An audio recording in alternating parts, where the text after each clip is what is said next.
जी, अस्सलाम वालेकुम dear students. Today we are going to start our new chemistry book first year chapter 1.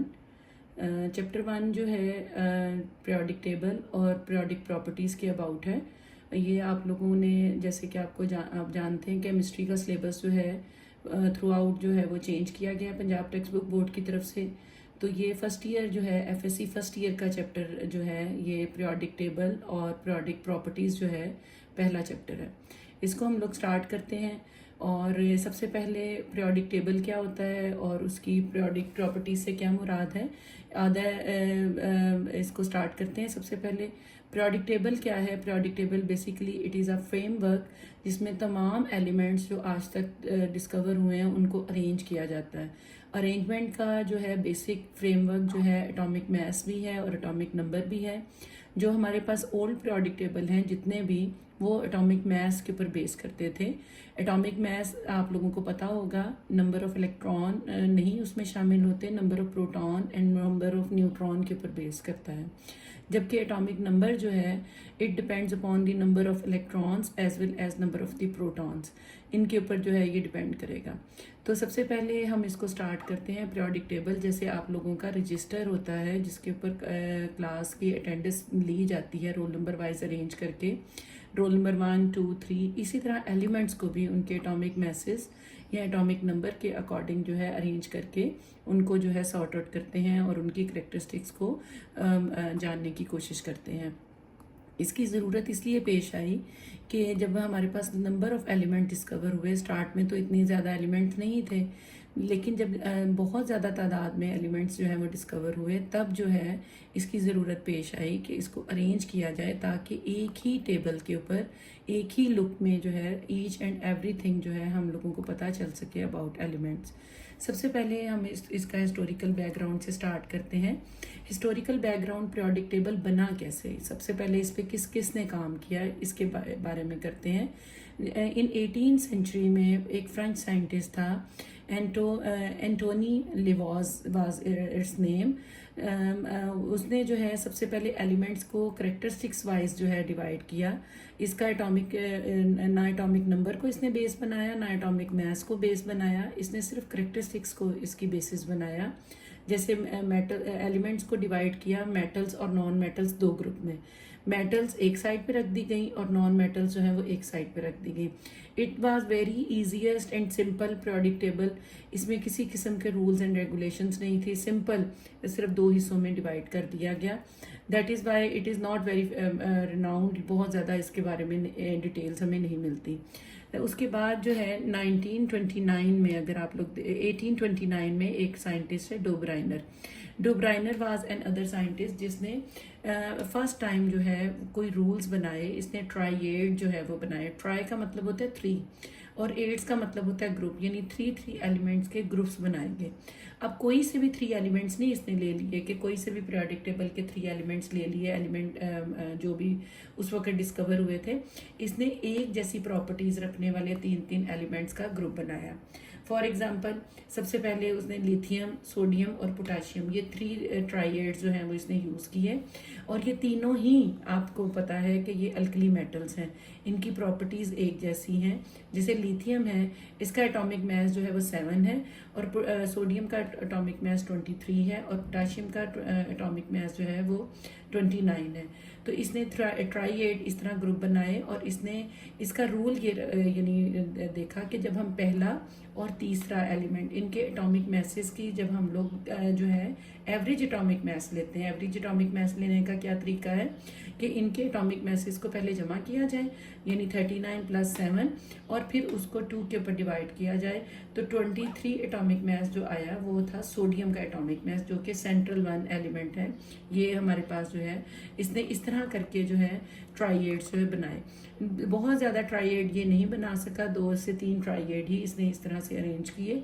इसलिए ये बहुत ज़्यादा कामयाब नहीं हुआ, बहुत ज़्यादा फेमस नहीं हुआ इस जो है डोब्राइनर. लेकिन इसने बेस ज़रूर दी. और एक और बात है कि इसका एटॉमिक मास पीरियोडिक टेबल जो है एटॉमिक मास के ऊपर बेस करता है, एटॉमिक नंबर के ऊपर बेस नहीं करता.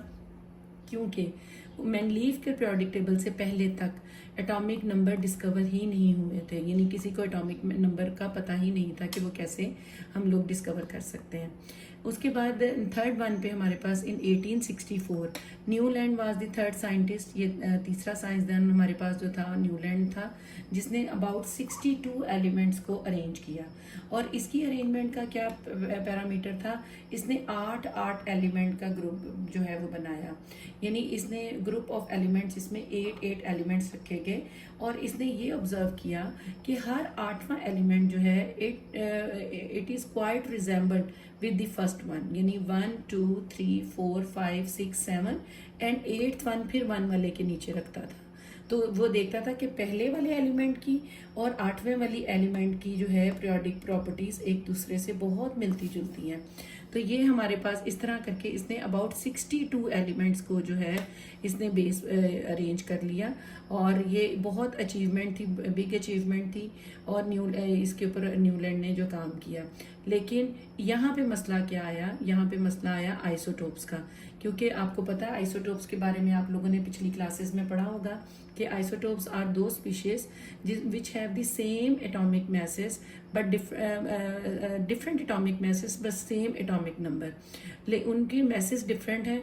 जैसे हाइड्रोजन है, उसके 3 आइसोटोप हैं, तो एक ब्लॉक में हाइड्रोजन रखने से जो है वो प्रॉब्लम सॉल्व नहीं होती, फिर उसके तीनों आइसोटोप को प्रॉपर जगह जो है वो चाहिए।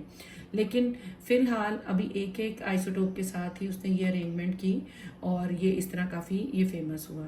अगला जो है इन 1869 में मेंडलीव वाज अनदर साइंटिस्ट जिसने 63 एलिमेंट्स को डिस्कवर किया। 62 और 63 में बहुत ज़्यादा फर्क नहीं है, लेकिन ये बहुत ज़्यादा फेमस इसलिए हुआ, इसने अलाइनमेंट की एलिमेंट्स की, यानी कि प्रॉपर अलाइनमेंट की, अरेंजमेंट के ऊपर बहुत तवज्जो दी। और दूसरा मेंडलीव का सबसे बड़ा काम क्या था कि जो एलिमेंट अभी डिस्कवर नहीं हुए उनके लिए उसने गैप्स छोड़ दिए अपने पीरियोडिक टेबल में।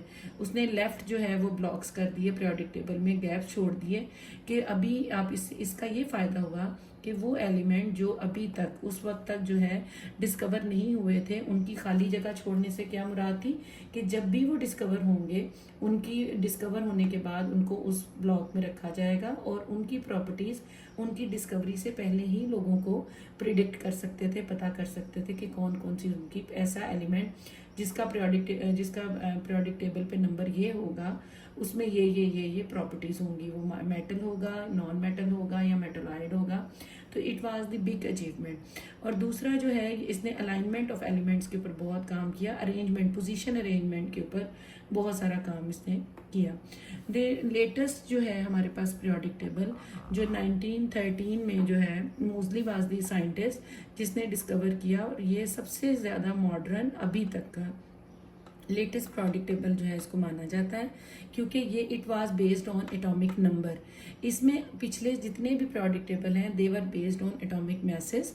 इनमें आइसोटोप्स की अरेंजमेंट का मसला मौजूद रहता था, लेकिन एटॉमिक नंबर में आपको पता है आइसोटोप्स जो हैं उनका मसला नहीं, क्योंकि जितने भी आइसोटोप्स हों, चाहे किसी एलिमेंट के 11 आइसोटोप्स भी हैं, सबका एटॉमिक नंबर सेम होगा। एटॉमिक नंबर दोबारा बता दूं, नंबर ऑफ प्रोटॉन को कहते हैं या नंबर ऑफ इलेक्ट्रॉन को कहते हैं। और ये जो है हमारे पास एक्सरे एमिशन की मदद से जब हमें एटॉमिक नंबर फाइंड आउट किया गया, एक्सरेज एनालिसिस जो रूटीन में हम लोग एक्सरेज करवाते हैं उनकी मदद से डिफरेंट एलिमेंट्स का जब एटॉमिक नंबर मालूम किया गया, तो फिर सारे जितने भी एलिमेंट डिस्कवर थे सबके एटॉमिक नंबर मालूम किए गए और फिर उनको अरेंज किया गया। तो ये मॉडर्न पीरियोडिक टेबल की जो है वो बुनियाद बना। तो यहाँ पे जो है आइसोटोप्स का मसला भी हल हो गया, अरेंजमेंट ऑफ एलिमेंट्स, कुछ पीरियोडिक टेबल थे मेंडलीव में, कुछ ऐसे एलिमेंट्स थे जो जिनकी पोजीशन आगे और पीछे थी, यानी कि किसी को पहले आना चाहिए था, किसी को बाद में आना चाहिए था, लेकिन प्रॉपर्टीज वाइज जो है हमने उनको अरेंज किया, लेकिन लॉजिक हमें नहीं पता थी। बाद में जब एटॉमिक नंबर पता चले तो उनकी अरेंजमेंट खुद ब खुद जो है वो ठीक हो गई। तो ये जो है सारा हमारा जो है पीरियोडिक टेबल का हिस्टोरिकल बैकग्राउंड है।